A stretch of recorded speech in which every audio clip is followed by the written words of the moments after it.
Hi there. Today we're continuing our conversation on accidental inventions with food. The first accidental invention occurred near Saratoga Springs, New York, with a chef named George Crumb. And he had a very ornery customer who sent back his fried potatoes saying that they were too bland and too soft.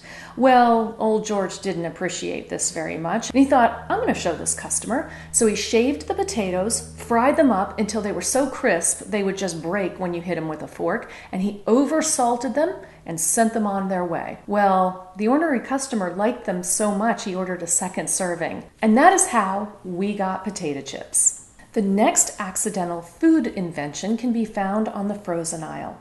In 1905, Frank Epperson was making a very common drink. It was a fruit-flavored powder that you added to water and stirred with a stick.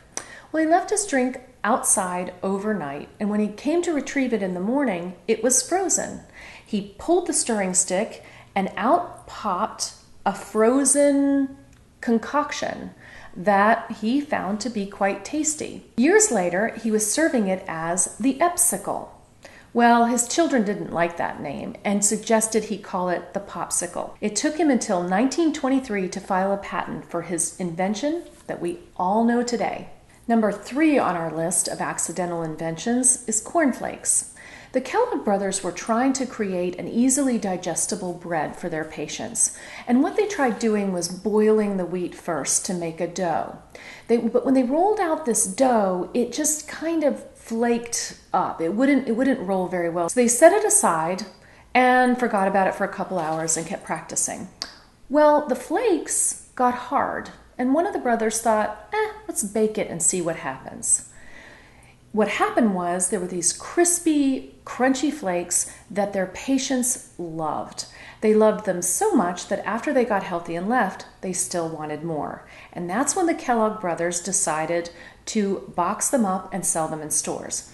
Instead of using wheat, they experimented with corn, and that is how cornflakes are known today. Number 4 on our list is an alcoholic invention. Vintners creating wine were trying to figure out how they could more cheaply transport it. So they decided, hey, let's boil some of the water out of this. We'll boil the water out, that'll condense it, put it in wooden barrels, we'll ship it. When it gets to where it's going, we'll reconstitute it with water and all will be well. But when it got to where it was going and the people tasted the creation in this barrel, they didn't want to change a thing. That is how brandy was invented. Number 5 on our list was born from desperation.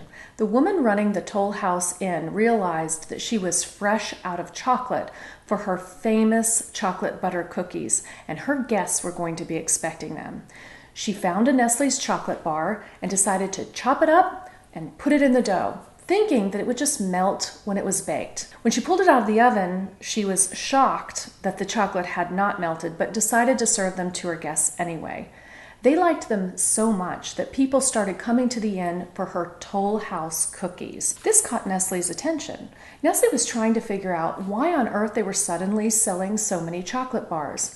When they figured out the source was the Toll House cookies, they struck a deal with the Toll House Inn.